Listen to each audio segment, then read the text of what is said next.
Hi, in this episode, we're going to talk about something that's so important in so many people's lives and in recovery and in staying ill, and that is stress. And when I talk about stress, I'm not talking so much about emotional stress, which is the immediate place most people go to when they hear the word stress. I'm talking more about stress in the way a bridge is under stress as a result of the traffic going across it. So the load, the pressure that a system is under. There's a lot of problems with words like stress, which have a very particular meaning within physics and medicine that don't quite translate into the way we'd use them in normal language.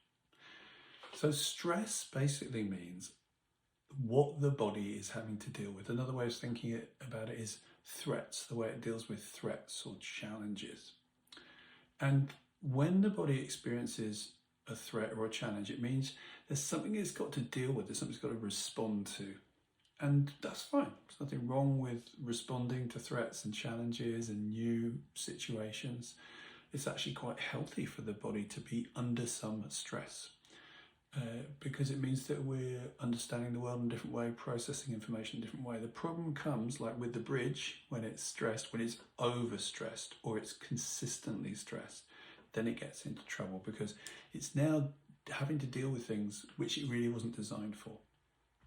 So if we go back in evolution, when we're running around in caves, being chased by wild animals, then our stress response, our threat response, is very useful because along comes a big beast and we need to instantly make a decision about either fighting it or running away as fast as we can. So that's called the fight or flight. So fighting it or fleeing, running away, or possibly certain animals, a freeze response, which is where we get ready to run as fast as we can, but we stay super still, hoping they won't see us. That's the freeze response. The freeze response is not the same as just being very calm, because we've got all this energy ready, because if we're spotted, we need to immediately exit. So with the freeze response, we have what's called a parasympathetic brake, which means everything's just on ready to go, but it's just being suppressed.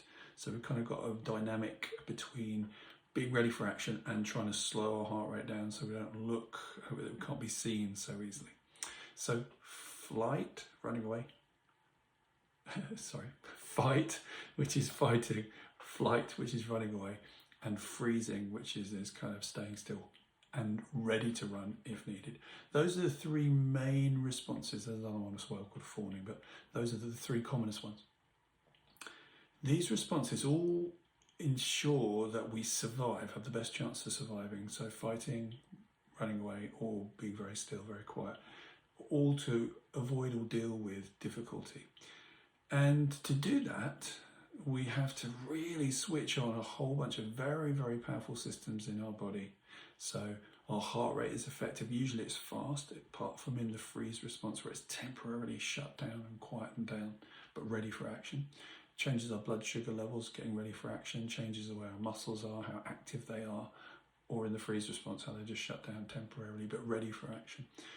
It changes the way we think, the way we process information, our digestive system, our immune system even is affected by stress. And that's because we have to be ready for these actions, particularly the running and fighting. And that's a good response because that gets us out of danger. Problem is, back in the day, in the caveman scenario, that danger is going to be over quite quickly. Either we're going to be eaten or we've escaped. And so the system is designed for very short activity because it's really wasteful. It uses so much of our body's resources. It's very important, gets us out of trouble, but it costs us a lot. It costs us a lot in terms of neurology, a lot of physiology, a lot of resources, burnt up in this experience. So we don't want to experience it too much. And if we are consistently under threat, experiencing challenges, feeling that stress, that load in our body, and then we get into trouble because key systems are affected. Our neurological systems, particularly our sympathetic, which is kind of alert, hyper alert, parasympathetic, which is the calming thing, starts to get out of whack. This has a direct effect on our blood sugar levels, so the way we process energy, sleep function, our digestion, and super importantly, our immune system. So the hormones that are produced during this response suppress our immune system in the long term. In the short term, they actually boost it. A little bit of stress is actually good for your immune system, but long-term stress pushes it down. So there are effects on our white blood cell function, on the way our body responds to illness, and the way our body processes toxins, moves fluids around, all sorts of stuff. Now, if you think about a lot of the issues that people come to the lightning process for, so things that involve fatigue, immune system issues, digestive system issues, thinking issues, not being able to think clearly, or emotional issues where they find themselves on edge or flattened all the time, we can see how this whole bodily response to threat and challenge really shows up, because that flattened feeling you get in depression and that fatigue and exhaustion you get is quite similar to both the freeze response and the flight and fight response where you've exhausted all your energy. Digestive system is definitely affected by these threats, and the link between upset digestion and consistent stress is pretty clear. Cognitive ability to process stuff, so feeling like you're wading through treacle or cotton wool head or brain fog, again, is a good definition of the brain having been put into this place where it's on high alert for a long time and then gets exhausted. So this stress response is super, super important in so many illness situations, particularly the ones we don't quite understand. It's like, well, it's not that, it's not that, it's not that. It's difficult because stress is quite difficult to measure. You can measure hormones, but because hormones get pushed out, you produce hormones and then they go, and produce hormones and they go. Depending on when you look at someone, you may see them where they're just starting to produce these hormones of stress, or you may see them in the exhaustion phase where there's not much stress hormones around because their body's just run out almost. It's become exhausted. What's more useful to look at is the symptoms and go, right, do these symptoms, if we can't find any other reason for them, does a over experience of a long-term threat stress response explain what's going on? And there's a lot of thinking and a lot of illnesses. So for instance, in the fatigue kind of illnesses like chronic fatigue, ME, in multiple sclerosis, there are a lot of suggestions that there's something going wrong in the healing cycle. The normal response to some bacterial viral infection or incident has just got stuck in some way. In MS, that may be a factor, but certainly the immune system is not functioning properly. It's attacking its cells that it shouldn't be. And you see that a lot in autoimmune diseases. So this whole area is a really interesting area to look at, particularly as it's a real interface between the body, physical body, and the processing, the brain processing. And that's the brain processing information as threat, whether that's information from outside, like, oh, I see stuff that's dangerous, internal conversations, or even internal symptoms like, oh, what's that? I've got my heart racing, what's that mean? Or the gut sending information up saying, something's wrong, I'm not feeling right. All these things put load on the body. So anything that increases this load on the body is going to cause trouble. And this is where it becomes super interesting, where this whole mind-body connection thing, it is really important, because let's say your body is having trouble, struggling, recovering from some illness. That's a threat. That's a load on it. If at the same time you're feeling worried about your job, or what's going to happen to your job because you're not able to work, that's another level of load.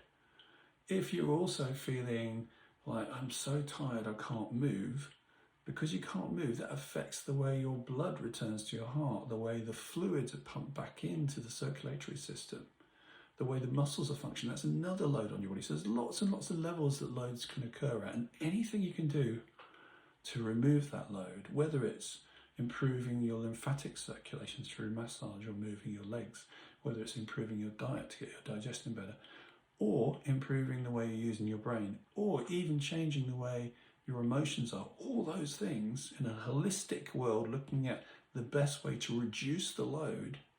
Imagine you have a truck that's going over a bridge and it's too heavy. Anything you can remove, even if it's the wing mirrors or the cassette tape anything that's too heavy that could be removed would be helpful. Obviously, finding the major things that need to be removed would be ideal, but anything you can remove is going to reduce that load. So that's a little bit of conversation about why we need to understand stress in a bigger way than just, oh, you're just stressed about something. We're talking about the load on the body, how we need to be aware of anything that could be increasing this load, and how the consequences of the load to the physiology is central to the lightning process. A lot of people think, oh, the lightning process talks about stress a lot. It must be all in their mind, and clearly it's kind of involving changing the way your brain works. It must be in your mind. No, that's really misreading and misunderstanding the research, which says stress is not just emotional, it's a whole body experience and can be caused by sunburn, from reactions to anesthetics, intolerances to food. All sorts of things can cause this threat, this load on the body. And anything you can do to reduce the load on the body, whether you're dealing with direct physical things like, say, moving your fluids around, changing your diet, or changing your physiology by using your brain in a different way, or changing your emotions, any of that is going to be helpful. So the smart thing to do is do everything you can to reduce that load, to give your body a chance to get off this treadmill and to get back to wellness. Hope you found that interesting. I'll see you guys in the next one.